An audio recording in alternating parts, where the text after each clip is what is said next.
Welcome everyone to this Cortado Cuppa Coffee Podcast with me, your host, Tom Dillon. This has been recorded live at our Tin Pot mobile studio and broadcast around the world. Before we start, I'd just like to say by way of a disclaimer that today is a wonderful discussion, but that nothing said here constitutes financial advice, and you should always take professional advice before investing your hard-earned cash. There may be the odd unplanned swear word along the way as well. The idea for these Cortado sessions, for those who don't know about coffee or logos or icons, is we've got a different icon, so we'll post that with these Cortado ones. You can probably see straight away that it's shorter than usual, and there's no guest with these, so this is just me rabbiting on. The idea with these shorter ones is that we can then put more of them out. People have said they want to get my sort of take on things, so here it is, because I'm lucky enough to speak to investors fairly regularly and get their thoughts on things, so sort of bring in a little bit of that knowledge, and we can talk about whatever's in the news on the day, or things that have occurred to me to do with property investing and landlording. And then, of course, you guys can get in touch and tell me how wrong I am, and we can go from there. The first one I thought I'd do is something about the new Renters' Rights Bill, which sounds boring already, but I suppose in landlording it's fairly interesting. The context for this is, first of all, Colin McNulty kindly sent this on the Cuppa WhatsApp group. If you're not on that group already, then the only thing you need to do to qualify is attend one of our meetings. We have face-to-face meetings every Saturday morning in Manchester, and then we alternate those every other Saturday with online meetings. So if you're anywhere in the world, you can join us, and they're free. I'll post a link. I think we always post a link with the podcast episodes to the meeting. If not, we certainly will do with this one. Feel free to attend, and then you can get into the WhatsApp group and also see some high quality shares such as this one from the lovely Colin. I'm sure if I googled it I could find out more about this bill, but this one page, I'm a kind of one page guy. Give me the headline memo and we'll busk the rest, as you can tell from this podcast. So I'm just going to use this one sheet of paper, which again I'll try and attach and share if I can with the episode for anyone who's interested. And on with the show. So apparently the new Renters' Rights Bill is very similar. It is the brainchild of the new Labour government in the UK, and that's sort of slightly more left-wing operation than the previous Conservative government we had, who came up with the Renters' Reform Bill, and this is quite similar, but this page points out some of the differences. So what do I think? Well, again, very much an opinion alert. Of course it is, and of course it's my opinion. Who else's opinion am I going to give you? But it's interesting that if you...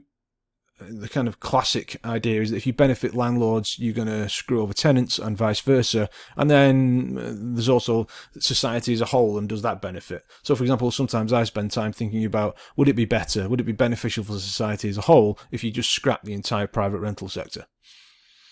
Genuinely don't know the answer to that. I keep trying to find societies that don't have a private rental sector, or certainly, or a very small, insignificant one, and whether that generally leads to a better society. My instinct is probably it would be better without one, and that makes me a bit of a hypocrite because I am one. And if anyone wants to dissuade me of that, then I'd be delighted. But otherwise, probably I need to sell up and start selling samosas in the park or something, because I don't like the idea of doing something that makes society a worse place. But anyway, straight away we've gone way off topic. What's the point of any of that? Yes, that there's different interests here. So when I say, this is good, this is bad, well, who for? So that's a difficult thing. So I can give you my idea of what I think is a fair balance. For example, now we've started. The big headline memo is that on this thing, if you're going to pick one thing out, probably is that they're going to end Section 21. For those who aren't landlords who are inexperienced, just getting started, Section 21 is the section of some housing act or other that people use to do a lot, I would say most of evictions. I should probably have Googled what percentage of evictions is Section 21 and what percentage is Section 8, but I haven't. So, answers on a postcard. Section 21 is no-fault evictions. That's where you don't need to give a reason, and the judge doesn't have any discretionary powers to delay or deny those, at least in theory. So, a lot of people use Section 21 to evict tenants. Often they use Section 21 to evict tenants who are in arrears because they're in arrears, but they use Section 21 rather than Section 8, because although in theory Section 8 is quicker, in practice, because it's discretionary, the judge can boot that down the road one time or a number of times and actually makes it slower, so people use Section 21 instead. And so this bill, as with the previous bill, it should be noted, is saying it's going to scrap that. My view, and I think the view of most landlords I speak to, is fine, so long as you give us, we don't care what the number is or even what the system is. What we do care about is that we have a robust and speedy system to get rid of tenants. Will this bill deliver that? In my view, no. It will make things a lot worse. Why? Because they will do the thing that they will scrap Section 21, because that's easy enough to scrap things. What they won't do is what they promised to do, or certainly what the previous Conservative government promised to do, which is to beef up and speed up the process that replaces it or that comes in its place. So whether you beef up Section 8 or bring in a new section, however you're going to do it, if tenants don't pay the rent, then they should be evicted, and they will be. So what system is that going to operate under? That needs to be improved. I don't think the political will is there, and I don't think the political skill might be there either to make that happen, and so things will get worse with regards evictions. I think having a robust eviction process, especially for tenants who are in arrears, is fair on everybody, and should be a priority, and isn't. And that's a shame.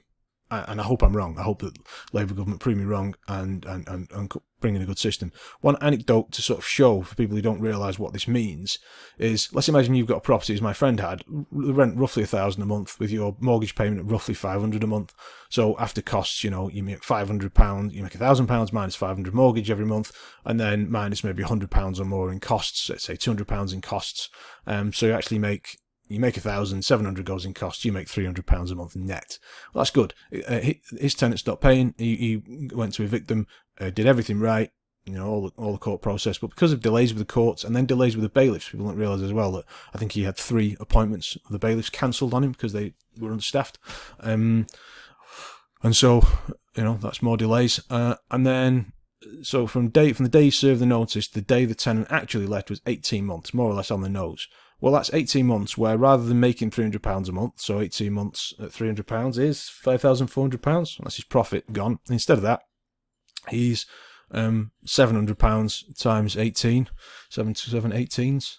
And only 7 times 18 in their head. Well, 7 12s is 84, isn't it? Half that's 42. So I make it £12,600 in costs that he's incurred over that time, plus court costs, plus he's had a tenant who's not looked after the property. He's probably got some extra refurbishment costs.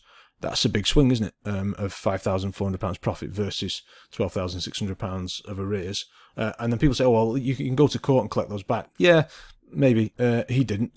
He wasn't able to. And in most cases that I speak to landlords, they're not able to. Why? Because, as my dad says in very simple terms, you can't claim money that isn't there. You can get a court writ to say that the person owes you £5,000, but if they haven't got the £5,000, I don't care which bank account you look at, how many stones you unturn or uncover, how many couches you look behind the back of, they haven't got the money. So you don't get it back. So that would be my main takeaway from all of this, is like the rest of it after this is sort of noise for me. Like it's tweaking things, and some of it I agree with, some of it I don't, but that would be my main takeaway. Speaking about, so that's it. Thoughts on a postcard. I'll just touch on a couple of things. One or two I think are right, and one I think's not right. I disagree with. Limiting tenancy rent rises to the fair market rent. I think that's capped at market levels. I think that's fine, and most decent landlords, good landlords, which are the ones I'm interested in, would say that's absolutely fine. Anyone looking to squeeze tenants for extra money over the market rent I think that's sharp practice and should be discouraged or banned. Fines up to £7,000 for failing to meet standard. That's fine. But I also think there should be some wriggle room with that. I've had situations where, for example, a gas safety certificate comes back and it's failed the test, and then you organise to have a new test put in place. So there's a few days where there's no gas safety certificate in place because you're waiting for some works to get done. Should I be charged £7,000 for that? Like, it feels to me like there should be some common sense and some wriggle room. And by the way, I think there is, but I don't think that should be taken away. I think that it needs to stay, and it's that's easy to say and hard to do maybe. because the sort of context of this is definitely to shift things more towards tenants, and I agree with most of it. So long as you leave the landlords with a decent route that's a quick and speedy route to get rid of tenants, especially ones who aren't paying the rent. I think that's also fair on the landlord side. Strengthen tenants' rights, including ability to challenge rent increases, ending rental bidding wars, the right to request a pet. Yeah, okay, but who's paying for it? Like, the right to request a pet, fine. Do I have the right to increase the rent because your dog's damaging the property and I can't claim it back on the deposit because that's fair wear and tear? You've got a wet dog, you've got a dog that's leaving a mess in the back garden or front garden, you've got a dog that's maybe annoying neighbours or destroying furniture. Can I charge more rent? My guess is not, and I think that would be fair. And then at the bottom of this document talks about things that are different from the previous bill. So these changes will apply to both new and existing tenancies at the same time, expected by summer 25. That's fine, fair enough. Tenants will be able to give notice from day one of the tenancy. I disagree with that. I think if a tenant's signing up for a 6-month tenancy as a contract, and they should say, yeah, I'm signing up for 6 months and I will stay for a minimum of 6 months, as is the case now. I don't think they should. It depends how long the notice period is. If it's a 6-month tenancy and on day one they can give 6-month notice, I'm fine with that because that's essentially honouring the contract.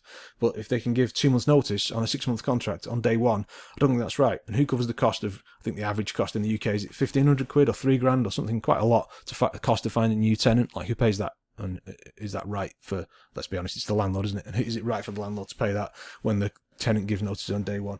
I don't think it is. Mandatory rent arrears ground will now require 3 months arrears and 4 weeks notice. I don't agree with that. I think the current rule is the mandatory rent arrears ground is currently Section 8. It doesn't say that here, but it is. Will now require 3 months arrears. Currently it's 2 months arrears, and I think that's fine. And 4 weeks notice, it's currently 2 weeks notice, and I think that's fine as well. So this goes back to, I think that's wrong to change that. I think there's you can't turn up to Tiffany's and get a load of diamonds and then not pay for 3 months, and then they have to wait another 4 weeks before they can say, hey, where's the money for the diamonds? They come chasing you down the street. You go to jail. That seems like a fairer system. And the last one is changes to the student possession ground, which will only apply to HMOs let entirely to students. I don't know anything about that, or very little, because I've not got and haven't had for a while any HMOs that we entirely let to students. So I am ignorant about that one. I think ignorance is an excellent place to finish this. I think it gives the right tone for these Cuppa Cortados. Feedback on Cuppa Cortados, Cuppa Coffees, whatever we're calling them, on a postcard. And if anyone doesn't know what Cortado is, I forgot to mention that it's a small coffee, and these are small podcasts, hence the word Cortado. I'm not a coffeeanista, new word, but for those who are, that's what it means.